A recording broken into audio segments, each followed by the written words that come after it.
This episode may include personal reflections on trauma, including experiences of sexual harm, family dysfunction, and emotional abandonment. There are no graphic details, but the themes may still feel activating or tender. Please listen in a way that feels safe for your body and your story. You can pause, step away, or return later. Your well-being comes first. Child and Woman and the creative reflections that follow in this episode and subsequent episodes are artistic expressions, not clinical interpretations. Nothing in this series is meant to diagnose, treat, or offer therapeutic instruction. If anything in these conversations touches a tender part of your story, please consider connecting with a qualified mental health professional, a trusted support person, or a trauma-informed practitioner. Your well-being matters, and you don't have to navigate any of this alone.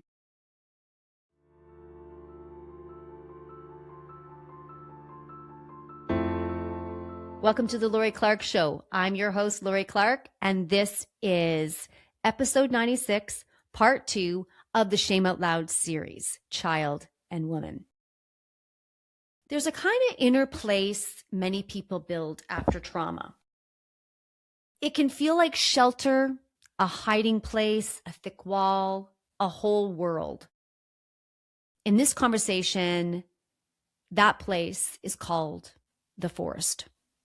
The forest isn't a diagnosis. It's a metaphor for what happens when something overwhelms you and your mind and body do what they must to survive.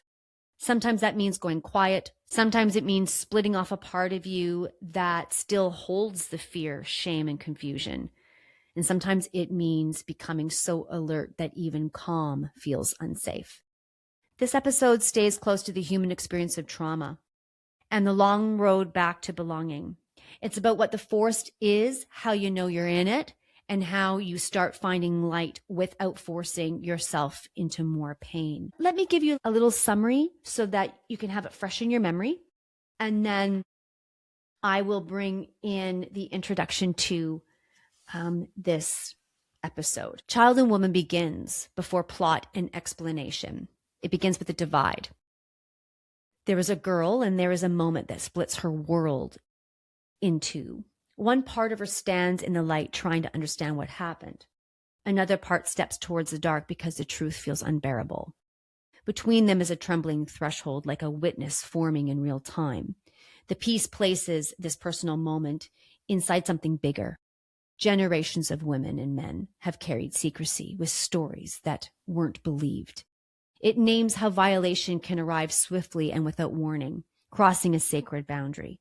It also names that this harm isn't limited by gender or age, women and men, young and grown.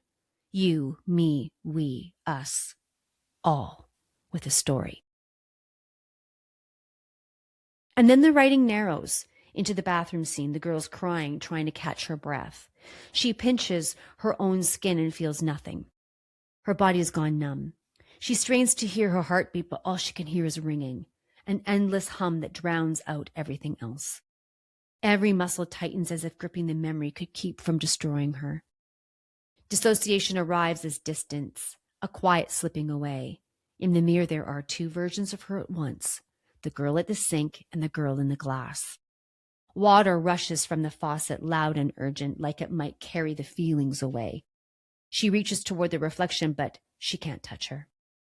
And that's the first moment she understands there is now something thick between her and the beauty of who she was. The girl in the mirror speaks, soft, as a vow.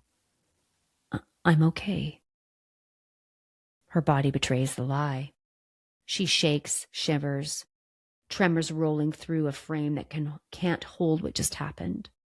The witness, the self that stays, knows the truth. The body isn't releasing, it's absorbing. Release will come later, much later. Then the mirror changes again. The reflection turns her head, and behind her a path appears, not smooth, not welcoming, a road of stones leading into dense forest. The girl at the sink panics, pleading across the glass for her not to go. The reflection answers with clarity that sounds like relief. I'd rather go into this darkness than stay in the light of what I just experienced. And just like that, the rules settle into place. One becomes a witness. The other disappears. into the forest.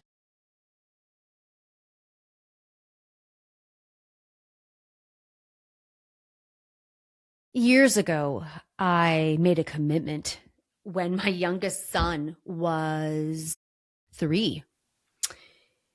And that commitment was to let what I had lived through become healing, not only for myself, but for other people. And at the time, I did not see what that meant. I didn't see the full path ahead.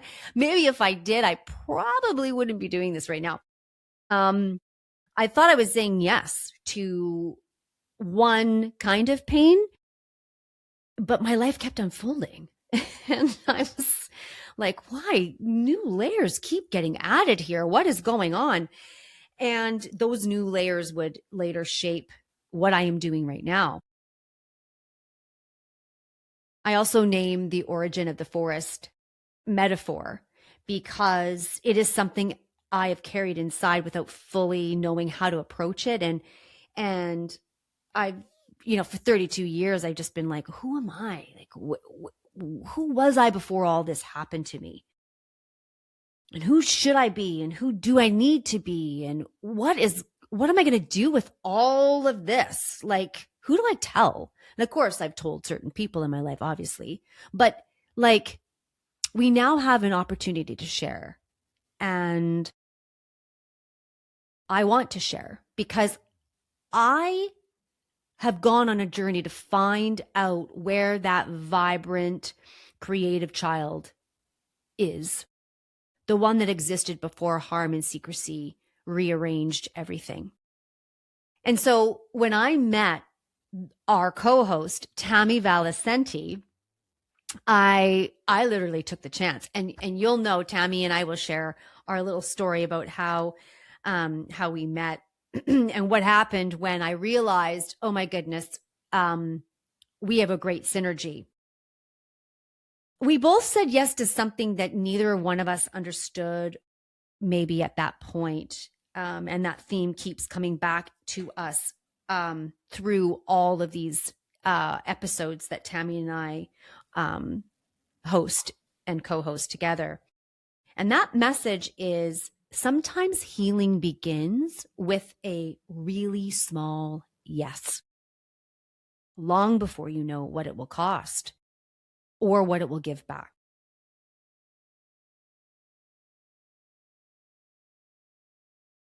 And I just want to say thank you to Tammy for saying yes. And so I want to introduce you today to Tammy Valicenti, a psychotherapist and trained social worker. She was trained years and years ago in EMDR, a trauma therapy modality that many people know and use. And over time, she created her own modality informed by her research and by the research, findings and success of several approaches, including EMDR and internal family systems. This modality is called transformation solution. The name matters because Tammy's work is not only about symptoms and stories, but she brings the body and all of its parts into the room, including spiritual and divine aspects. She speaks openly about guides and supportive presences that can help in the healing process. Tammy makes a point, and she makes this point in most of the episodes that you'll listen to. Working with only one method can be helpful, but combining approaches that include the full person often helps more. So I just appreciate Tammy's soft, inviting, and safe presence. Even though we do not share the same life events and circumstances, Tammy's work supports people walking through trauma. And I just appreciate that more than Tammy will ever know. In this episode, I share my journey and my forest and what that looks like. When Tammy and I invited the roundtable guests, we sent them questions. I sent a video of the reading, and Tammy and I followed it by some questions. And in this episode, we do not linger. Tammy and I just jump right into answering the questions and beginning the process. And so you're going to hear my journey. You're going to meet me in some moments of deeper understanding and learning.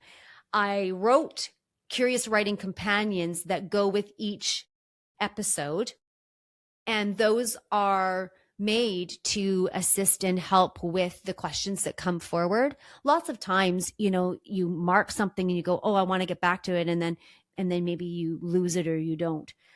So those are available on my website, and each episode has its own companion. And I call them curious writing companions because I don't really like the word journal. I would prefer to use the word companion and curious as I look back at my own personal writings. It just brings it into a better space for me. So, with that being said, I am so excited to welcome you to episode 96, part 2 of the Shame Out Loud series, Child and Woman. Here is Tammy Valicenti, my co-host. This is such an incredible opportunity. I was thinking about it this morning, thinking, I committed to my life experiences being offered to other people. I committed to that when my youngest son was 3 years old. And I said, yes, I will allow for my life experiences to be healing, not only for myself, but for others. And what I didn't realize is that I had a whole bunch of life to live when I said that. I was thinking, wow, it hurts now.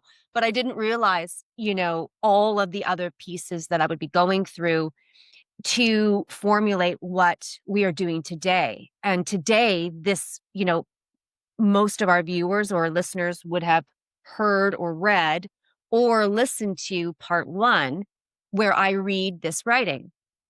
And that's really where this whole thing started, is for 32 years having that, not knowing that there was this forest within me, but always wondering who I was before the world told me who I should be. Looking everywhere. And then we met, and I seized the opportunity. And you sure did. You threw your notes across the room and off we went. I sure did, didn't I? Yes. You didn't know what you were saying yes to when he was 3. I'm not sure you knew fully what you were saying yes to when you and I met.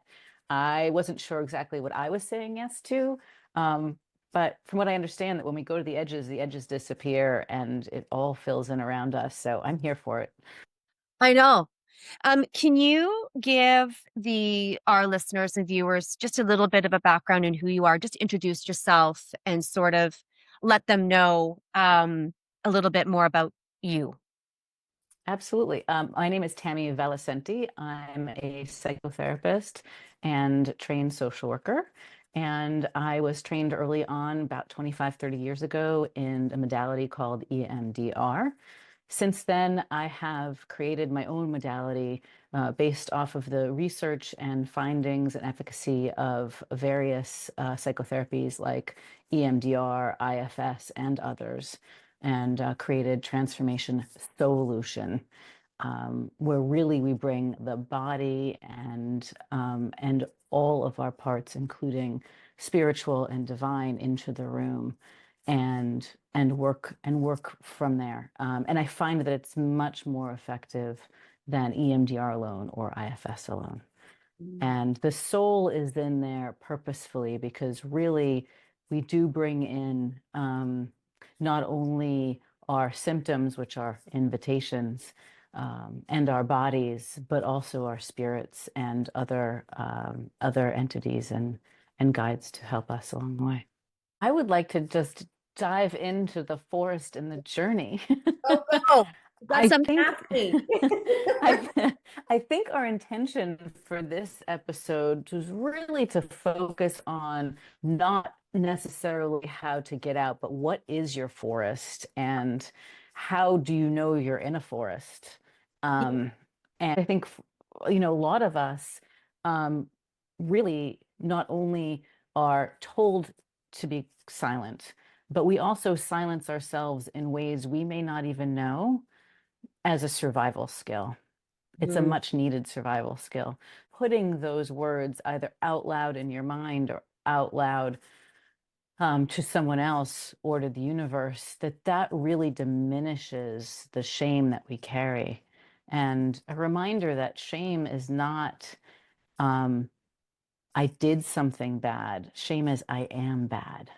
mm, Right? So just by writing it down, saying it out loud to the universe or to someone else, simply listening to this and saying it to yourself really helps that younger part mm, feel as though he, maybe not so bad.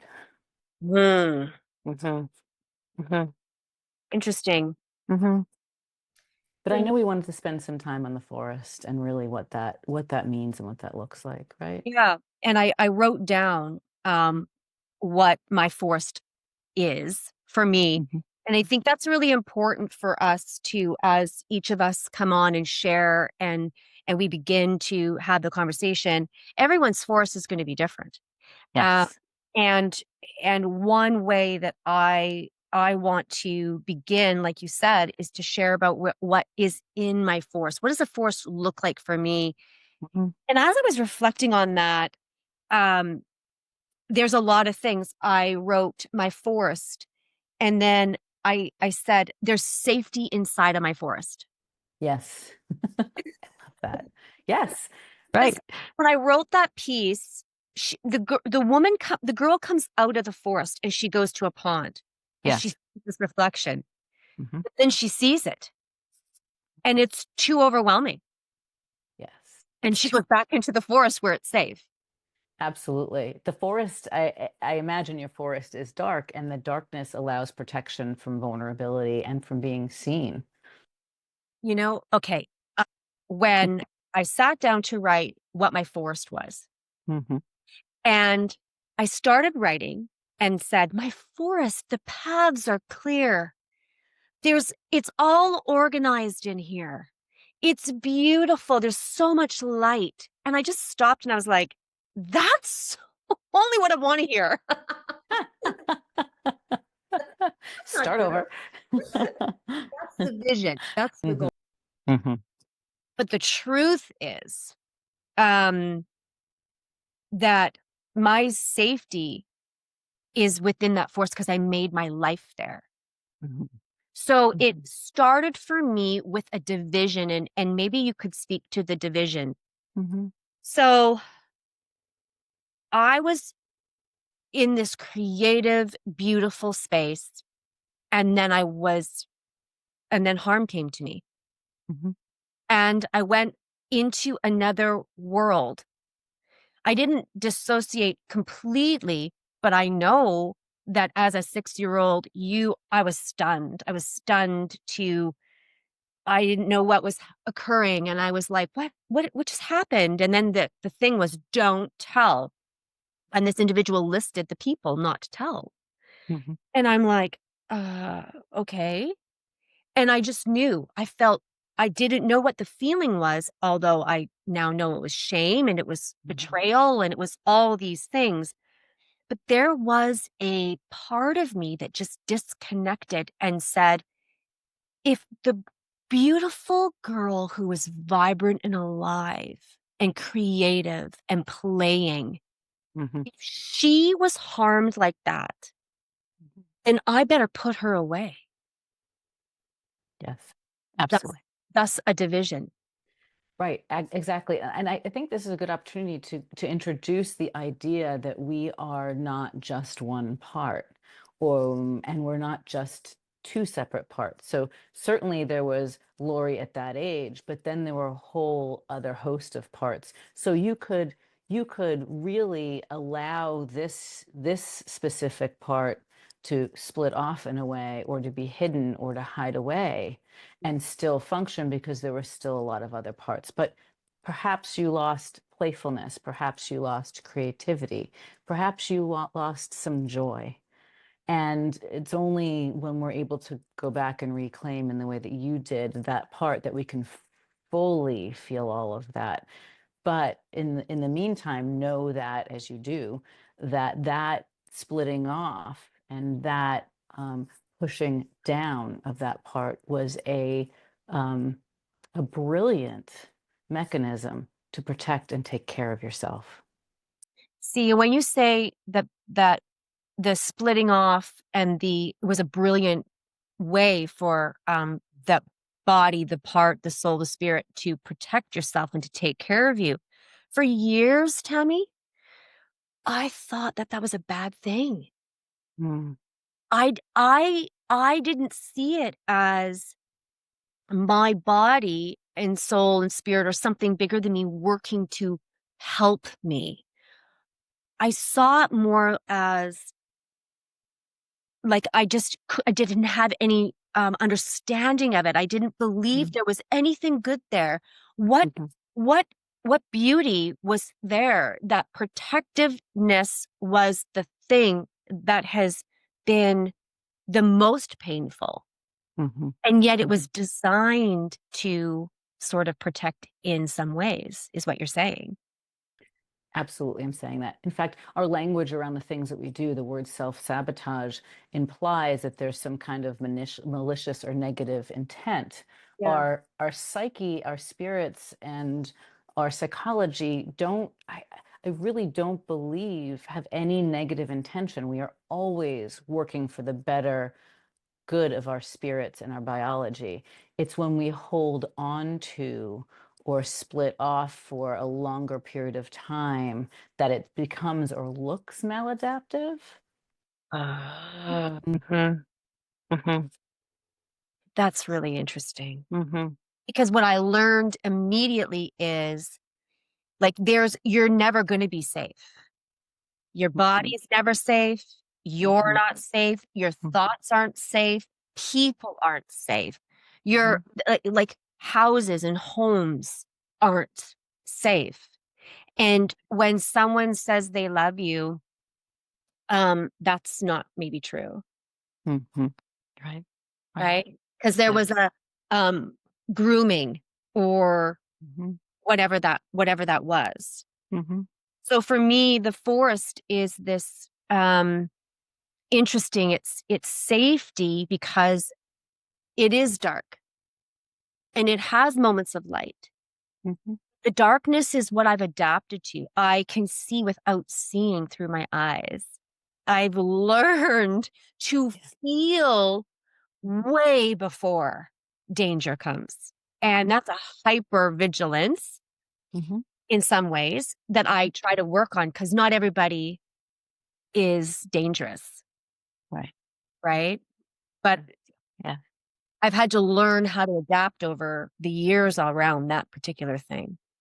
Yes. And you can also see how something that maybe someone interprets as being negative, like I split off a part of myself, Yeah. I said is adaptive, but also there's huge opportunities in that. You see how that part became really able to detect and figure out other things in a way that she wouldn't have if she didn't split off. That darkness allowed her to adapt other um, perceptions that would she would not have honed without that. Right. And so part of this honing or Mm-hmm. this adaption that you're speaking about, would you say then that that is when I'm in the forest and I remembering the little girl that lives there, that that I can, if I choose to see her, that I can send her a message that says, "You're so brave to adapt in this way. Mm-hmm. You were so brave in this way," because that's the miracle of how we can learn how to protect ourselves. And the splitting isn't a negative. It's not a bad thing. You aren't bad. Mm-hmm. Ugh. So can you imagine a moment touching into that part of yourself, making connection with her and saying those things and having her really feel your heart in that way? Can you imagine what that feels like after that moment? Typically, what I hear is, I feel relief. I feel a relaxation, a melting, a calmness. She goes, "Me? Yeah. Me? Uh, uh, I can have that?" Hmm. And I think that she says that because um, it's such a big trauma. And in one moment, you're not understanding what has happened. And so there's a lot of confusion. You forget where your home is. You forget where your soul is, where the joy is. It's just you're not able to access it. No, you run. Thank goodness. Y- Right. Thank goodness. I just feel this is such an important piece Hmm. to not shame ourselves for running, No, applaud ourselves for running. applaud ourselves for Mm. running. Yes. Be grateful to the part of us that ran. Be grateful to the part of us that hid. Wow. Yeah. Um, I also put that my forest is very, so the edge of my forest. Mhm. So as I wrote, obviously I have a pond and then Mhm. there's like water and a path that goes into my forest. The Mhm. edge of that forest is really, really thick. Nothing can come into it. It's full of, it's so impenetrable. Mhm. But and I only know some of the paths. I think I know them all, but I don't. I don't Mhm. because it's a interesting map in there. But Mhm. what I find safe in this forest is that nothing can see me, Mhm. nothing can find and discover me unless I want it to. Mhm. And and I get to choose that. Yes. And that Yes. gives me a sense of control. But would you say that's false control? I mean, maybe that's not the right word, but no? No, no, that is your world. That is her world. She designs it to her ability. When I think about my own forest, there's a backwoods that it's dark, it's impenetrable even by me. Um, at some point, I think I said to you, I want to talk about the secrets we keep from ourselves. Oh, yeah. I know there's secrets I keep from myself self back there. Some of them I have an inkling about. I know there's stuff I know nothing about at this moment as I speak to you. So I do have, I don't think it's unrealistic to think that that is a place of safety where you have control of who enters. You even have control, or I would say that part has control of whether you enter, whether there's other Wow. selves that enter. She has full control over that. Right. Hmm. Hmm. Who gets to peek in? Who gets to guide her out of there? Or if that happens. Well, as I think about that question has never even popped up in my head. Mm. However, as you asked that question, I realized that what led me to write this piece, and it literally was me writing and walking out of that forest. I was in real time doing that. Yes. And there was this curiosity Mhm. about I don't have to be this way. And I'm hearing it everywhere. I'm hearing all over social media, on the media. I'm reading books that say you don't have to stay in that space. You can find freedom. The body is a messenger. It's all these different things. Emotions and memories are messages, and pain is a message. And so I'm hearing all of this. Mhm. And then somehow I became really curious. Mhm. And I Mhm. followed the curiosity, allowing myself permission to retreat and run at any given point. Yes. Yes. Yes. Absolutely. What I love about this conversation is that what you and I have built here in the conversation we're having, when I said, you get to choose who helps you, who guides you, who shows up there, Yeah. who shines a light. In part, it very much feels like that I'm part of that process for you, that this is part of that process. And same for me. And coming here to talk about our forests and how different and similar they are, that I get to have a voice and shine light on mine as well. And the the listeners then are part of the extension of that and the community of that. And the more we do this, the greater that community extends out and the greater that healing happens. Absolutely. The greater Hmm. that our community extends out, the greater that healing happens. Hmm. Yes. I do know that the secrets that I kept for myself, I wrote my little list here, um, were beliefs. So the secret is that I believed that I didn't have agency. Hmm. And the secret is, as I've learned, I have agency. But You are powerful woman. yeah, back but back there, Hmm. didn't I didn't it was a secret to me. For 32 years, I believed I had to give people my energy and my time in ways to find value. Yes, absolutely. And it's because, in my language, I would say because that part that was in the forest did not have access to yourself, to your divine, to your higher power, to your aligned, perfect spiritual self. It's Mm. only once she had even the tiniest bit of contact that she could consider that perhaps she does have some agency and some hope around that. It wasn't until then that she would know. It wasn't until then she would know, which is Mhm. true because Dave and I were talking about this yesterday. Now we've been married for 30 years this year. Mhm. And so he's been on this journey for a really, really, really long time. And I said, how come this is the last piece that I'm dealing with?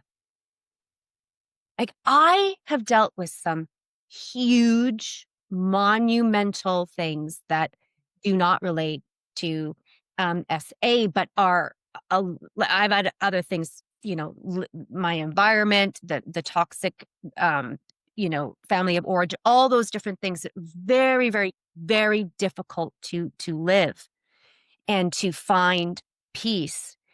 And I pulled apart those things and always in the back of my mind, I was like, okay, I know I got to deal with this. Mhm. Oh, I got to deal with this. This is the thing. And it was almost as if, parts of me said, okay, well, they would show up Mhm. and see them, but it's just too, there's so many, I use the word Mhm. impermissible things, Mhm. feelings Mhm. to lean into the feeling of Mhm. this being able to receive. I think Right. that was the biggest thing for me that drove me and to lean into this. I Right. have a trouble receiving. Mhm. Right. Right. And a lot of people who carry that deep shame have trouble receiving. In reception, we're really seen. We're the Right. light is shown on us, and it's a profoundly vulnerable place to receive. Um, I wanted to say more about what you said about all the other things, and then, this was kind of waiting in the background. Perhaps feels to me like you were gathering the tools that you would need to really support yourself in making connection with this part.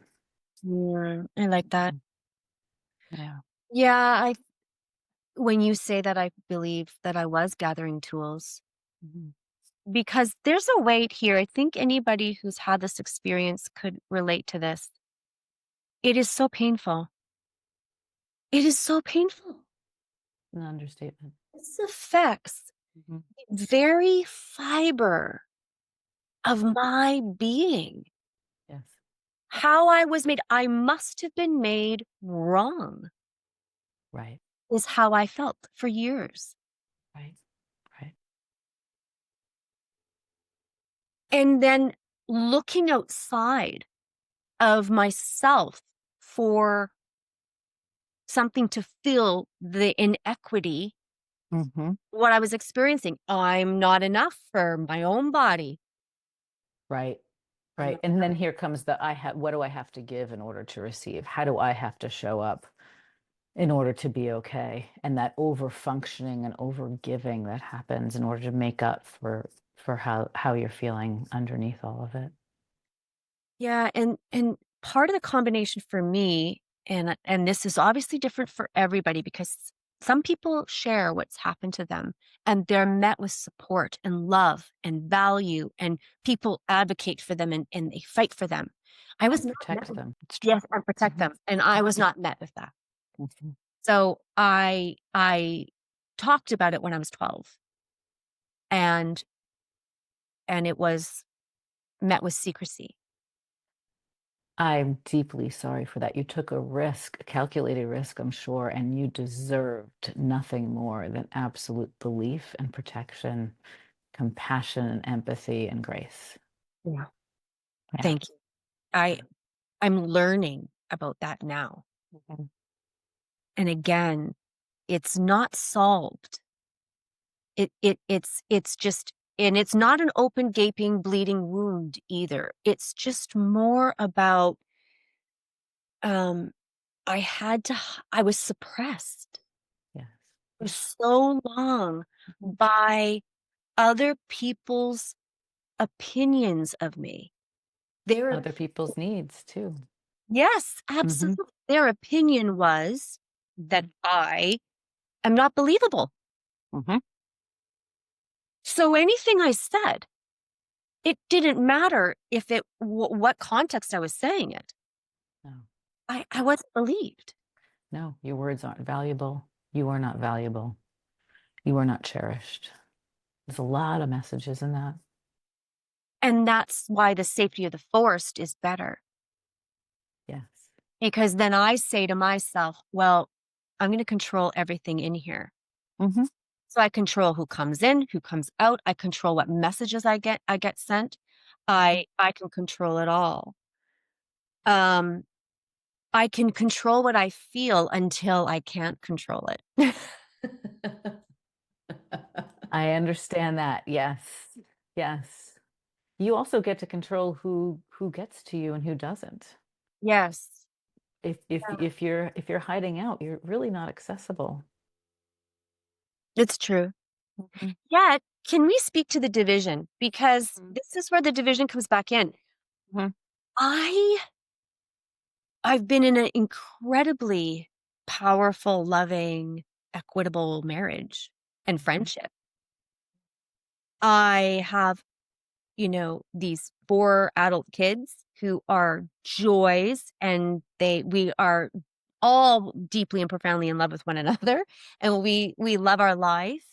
So how can that be? Like how because sometimes, Tammy, Mhm. I feel like it must not have happened. If I could love this much and be in this relationship, then maybe that wasn't really what happened. I understand that. And yet I know it Yes, happened, obviously. absolutely. But can you Uh, speak to this? Well, a couple of things. I think we're really complex. One of the things, well, I know we're complex. One of the things I see often is people who are very highly functioning in their careers, and they've reached heights and successes that most of us could only dream of. And look at their personal lives, and they can't hold a relationship, and they're estranged from their children. Um, and so I think we're complex. And if we look at it through the lens of parts, you could say my career part can do this really well, right? My personal life, my attachments is where all of my things show up. So there's Mm, that. And I know from my own personal experience and from others that I work with, and with friends, that sometimes that what we live into is in spite of what we experienced. That sense of the difference between this defines me and how I love, and I'm going to love in the same way because this was modeled for me. And I'm going to love differently because this is what I'm drawn to. This is what I desire. And it's almost like it's the other side of the coin of this child who was hurt so deeply and ran away, that she gets to have exactly what she knew she deserved. Whoa. What if somebody, when you say that child gets to have exactly what she deserved, Mm-hmm. what if someone says, but she deserved to be harmed? How do we speak to the voice that comes up in our head that says, I did something to deserve this pain? Yeah. So I would, if it was me or if I was working with someone, I would let that voice know that I heard it. I hear you say that I deserve this. And a part of me, I hear you, and I can feel that deserving of what happened to me. And I was a part of that, whatever that the story is that I tell myself. Absolutely, I hear you. And that makes sense that you would take that on. And is there Wow. more you can tell me about your story? Is there more you can tell me about your experience? What do you want me to know about that? What is it about what happened to you that is your fault? Why do you think that? If we dismiss it outright, we've lost our opportunity. Mm-hmm. So then we would just breathe deeply. Wouldn't Mm-hmm. yeah. Yeah. Take that in. And then would we ask ourselves where in the body we feel this? Yes, absolutely. So noticing the voice, the information that's coming through, maybe the feeling that's going with it, and then where do you notice that in your body? I feel you in this place. It's in my chest or in my heart. I can feel you with me right now. I can hear you saying those things. I'm deeply sorry that you think that. I'm deeply sorry that you're carrying that. And then my younger child starts to cry. Yeah, yeah. She So starts let to her know that you can see her crying. Let her know that you know that she's there and feeling these deep feelings. And you can give her whatever is being called for, whatever your natural instinct is, whatever she's asking for. She's asking for a Uh-huh. Kleenex. Just Well, give her the Kleenex. show me, show me, Yeah. show me, Mhm. just show me that through action that I'm okay. Right. Right. Yeah. Ah. I think what's really important, so many things are important about that exercise, but what's really important about it is to make that connection and not dismiss it or push it down or deny it outright. Um, and know that that's not the whole story. That's a piece of it, and it's a piece that that part needs to express and needs to tell and needs us to know. What happens if right in the middle of this, Hmm. you start thinking about something else? What am I gonna have for dinner? Hmm. What's happening? Like, what happens when people get close Hmm. and then all of a sudden, there's this, I gotta get up and go for a walk now. Little distraction. Yeah, what is that normal? Is that what happens in this? Yeah, that's very normal. In fact, in the moment, if that's what's being called for, go for a walk, go cook Right. dinner, go think about something else. If you really want to bring your attention back to that part that was calling for you, you can do that. But but titrate it, right? There's a give and a take. There's a back and a forth. There's a a breath in and a breath out. It's the natural order of things. It's the trees sway, our breath moves in and out. It's a light push and pull. So no force when it's ready. If dinner's the thing, walk's the thing, have at it. And if the part's really calling for you, come back to it. We're really hard on ourselves. Mhm. I Do you know anyone that isn't? No, I actually don't. We deeply want to belong. Mhm. And when we are thrown into this arena where shame is in the bleachers, Mhm. screaming all these things, you are never going to be enough. You are never going to, all these things. And look at you. You made that happen. Look at, there's so many combinations. Mhm. I just, I reflect on that, and I had a conversation with somebody that said, "But Lori, you were never their shame Mhm. because you aren't No, shame." no. And I was like, "Wait a second. How could that be? I've lived all these years, all my life with this fan on in the back of my head. This fan's going.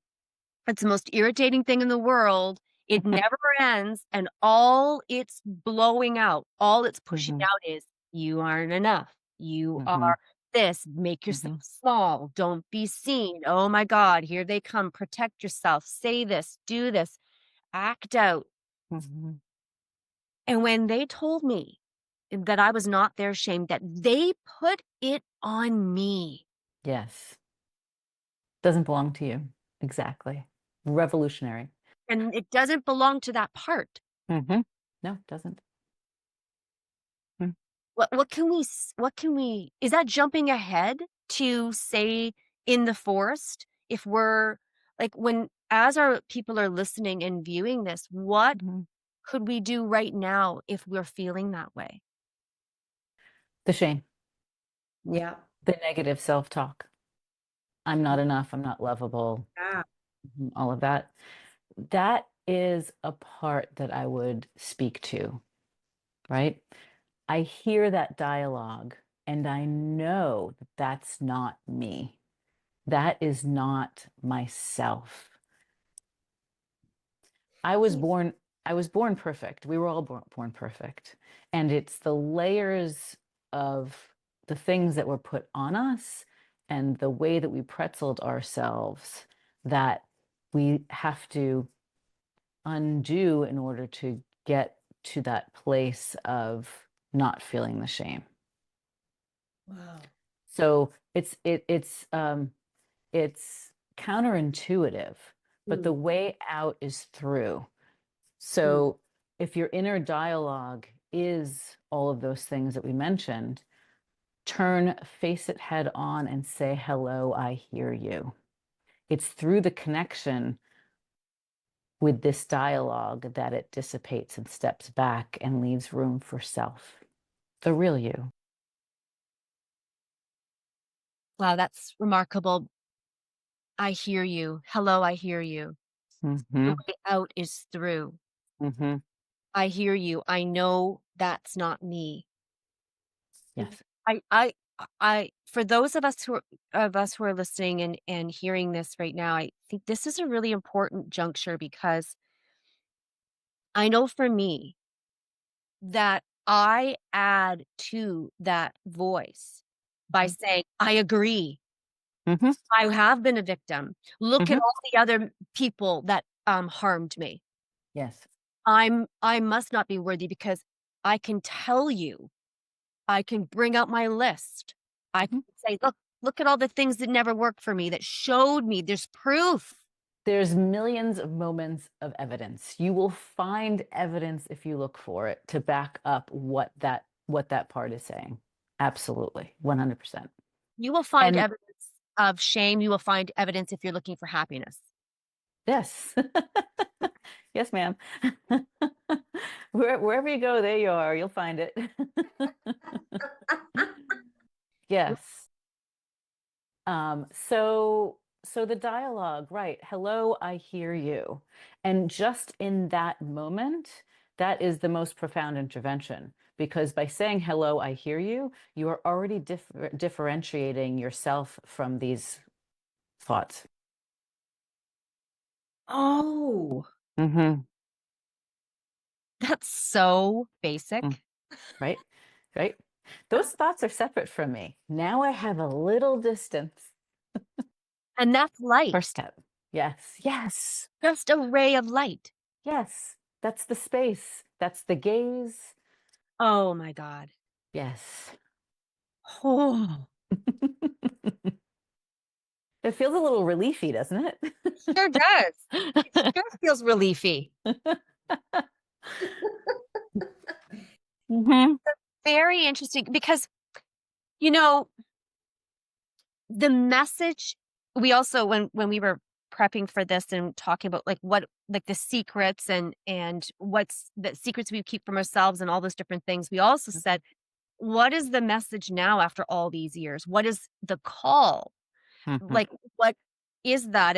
And I wrote down, I yearn for home. Mm. Yearn to be silent in a calm and peaceful mind. I want to be open to my own dignity.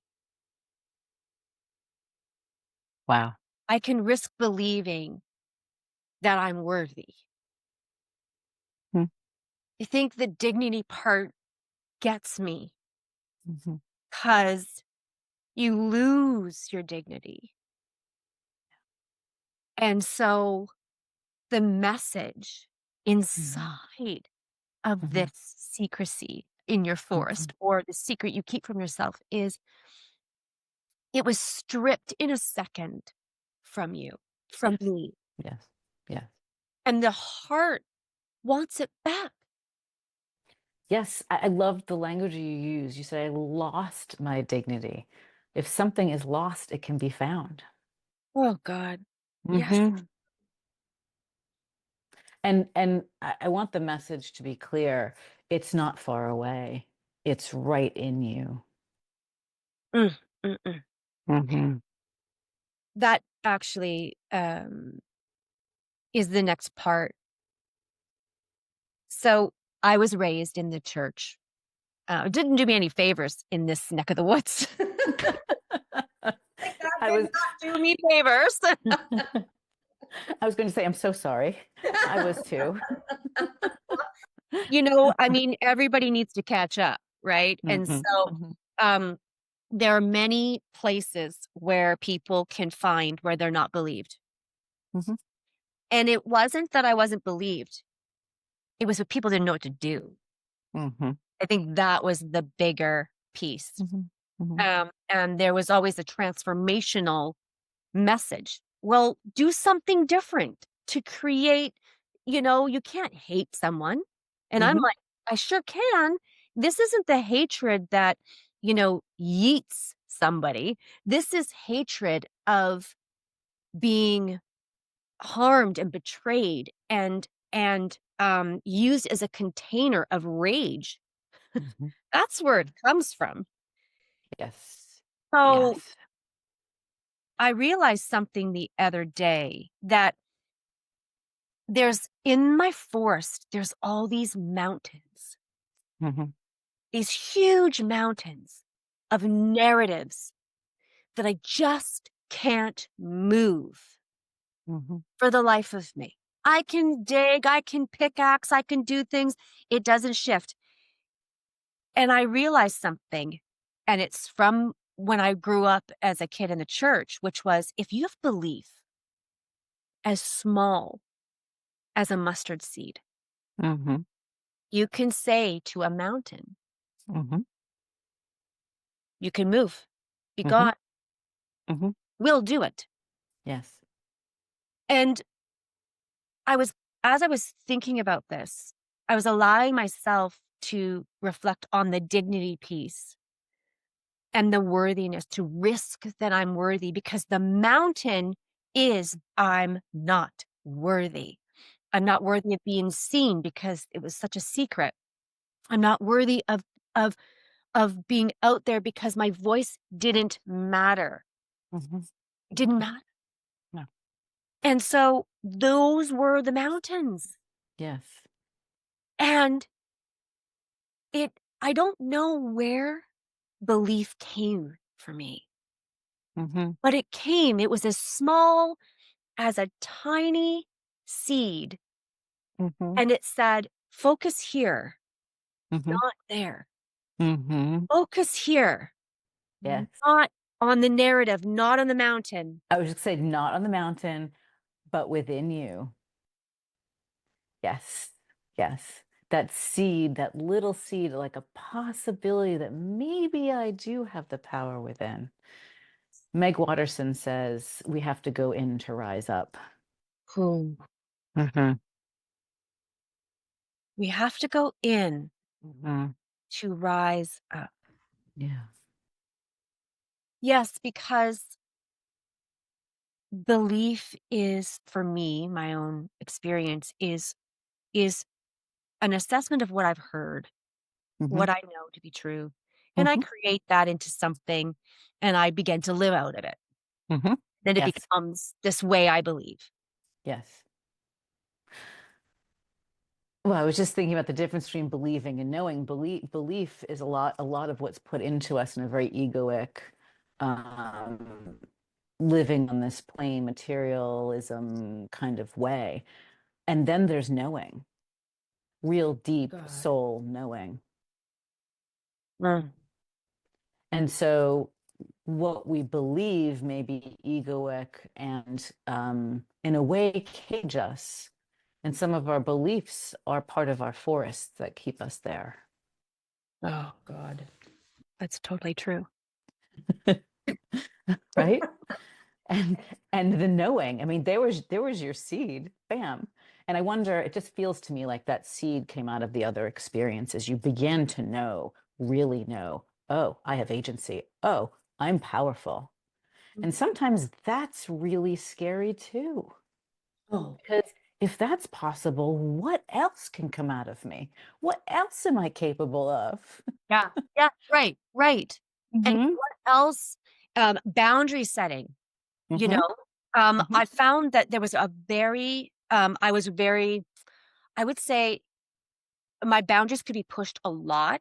I Mm-hmm. didn't know in the forest, I didn't really know who I was because I, by the very nature of what happened to me, I was the knowing that was in my body and alive and gorgeous was just like put out like a you know, something extinguishing a flame. It was gone. And it wasn't until my kids were, you know, probably in their teenage years where I started going, I better look at this. I Mm-hmm. better look at this. It wasn't because there was conflict. It was more about, I want to show up. Right. I want to show up. I want to, and if I'm telling, like, if the part of me that's the mother, the nurturer, the part of me that's the leader, the part of Mm-hmm. me that's all those things, as you say, Mm-hmm. is empowering and inspiring, Mm-hmm. why can't I turn that towards this part of myself? Brilliant. That's exactly what she needs. She needs you. Yeah. She needs you. In my work, I don't do that work for you. I can't. No. I'm simply I'm the guide back to you, Yeah. allowing you and helping you turn toward that. Yeah. Yeah. The Sometimes we gaze, the have to. connection. Like, Yeah, sorry, well, go ahead. the gaze and the connection is really important because that's our home, right? Like Yes. we're finding our home. Mm. And I wrote here, sometimes we have to leave our home in order to go deeper. It's in this time away from ourselves that we heal, rebirth, and rebuild to Mm-hmm. become whole again and to find the memory that I was whole. Yes. Yes. Yes. Not divided. I didn't Yes. come here divided, and I can find her. Yes. And so we can go back to that moment, Mm-hmm. even if our experience in our mother's womb was not okay either. I agree. And I would say that we were whole before that moment because really, I mean, I believe to be whole, to return home is returning back to self. And a returning to self and home, not a place, maybe more of a consciousness, is to return back to the connection to self and to everything. Oh, yeah. Mm-hmm. So And we're, so that, go ahead. oh no, please go ahead. Well, I was going to say that home for me, um, although I go inside to find it, once I'm inside and I have found it, I'm connected to earth, nature, divine, you, and everything. And that's in, is it inside? I'm not sure that it's in inside my body, but it's certainly a consciousness of some sort. But we are all on the edge of something now. And we're on the edge and able to take the leap and to find the song that our heart wants to sing, the passion, and to remember that we did not go through all of this for nothing. Like, that's the thing for me is like, look, I had dreams. I had plans and unfiltered joy. I had that superhero belief Yeah. that I could change the world. Yes. And that energy was potent as a child. Yes. You were born with it. I was, and this, Yes. we all were. And this young child who is inside of all of us, Yes. ever the world said, no, you can't be that way. You need to be this way. Mm-hmm. We are being guided Mm-hmm. into spaces within and Mm-hmm. outside of the forest. And that's where reclamation is. That's where restoration is. That's where repair is. Yes, yes. The opportunity is in the experience. The opportunity is in the burden. Cool. Mm-hmm. Did you just say the Yes. opportunity is in the burden? The opportunity is in the burden. I just got this visual of like, unshackle me, Oh, right? just, I'm writing it down because I can't handle my life right now. I love you. You're great. The opportunity is in the burden. Mm-hmm. Mm-hmm. Oh, oh, Miss Tammy. Uh, That, I don't want to jump ahead. I hope I didn't jump ahead with that statement because No, there's so much more. inspiring. There's so much more in what this journey can be. Yes. And first discovering and knowing and naming and seeing your forest and listening to, not just hearing and pushing aside, listening to the negative self-talk and facing it and saying hello. All of that. We don't want to jump all of those steps first. I agree. I agree we don't want to jump all those steps first. Mm. I would think most people that are listening right now would say, thank you for that ray of hope. Mm. The words, hello, I hear you. The way out is through. We have to, we get to rise up. We can rise up. This is how we get to reclaim and restore. An opportunity is in the burden. That lets me know where I can go. Yes. You're giving me Yes. a waypoint, and I can find now. How do I get there? It Yes. doesn't If we've matter. given one person one ray of light into their forest today, then this conversation was worth it. Well, then I would say it's worth it because Mhm. I did not know the opportunity was in the burden. And I didn't either, honestly. oh, well, you're inspired then because I feel like I can. What that just did for me is Mm. it. I don't know if it lightened the load. Mhm. What it said to me is, you have a burden. We have a burden. This has been a burden. Mhm. And there is opportunity, meaning whatever feels right, looks right, um, connects to you, how you observe your mountain, how what that mustard seed is, what that seed is for you, what that ray of sun, it's all the opportunity. Mhm. It just means possibilities. Yes. Yeah. And that for me helps me to remember that my mind can play tricks on me, that Mhm. in my forest, sometimes every noise is a sign of danger, Mhm. right? That Mhm. that noise is like a lion stalking me and I'm on high alert, I'm in survivor mode. My nervous system runs on fumes. I'm ready to run at any given point. And when I'm still, my body is revving high. And this message of, yes, those are burdens. Yeah. They're actually hard burdens, Very. but there is opportunity. Yeah. That to me is like a breath of fresh air. Ooh. Mm-mm-mm. So good. So good. Well, what can we take away from this? We're going to be welcoming another guest on in a few minutes. Yes. And so, what can we take away from this? What would you want us or love us to hear about what we've learned so far? So much, but to summarize that you were born perfect, and that if you find yourself lost in a forest, to name that forest to yourself, to someone else in a journal, and to know that, those steps in and of themselves are the beginning of the journey of freedom and Mhm. self reclamation. Wow. Yeah. Thank you for that. Thank you.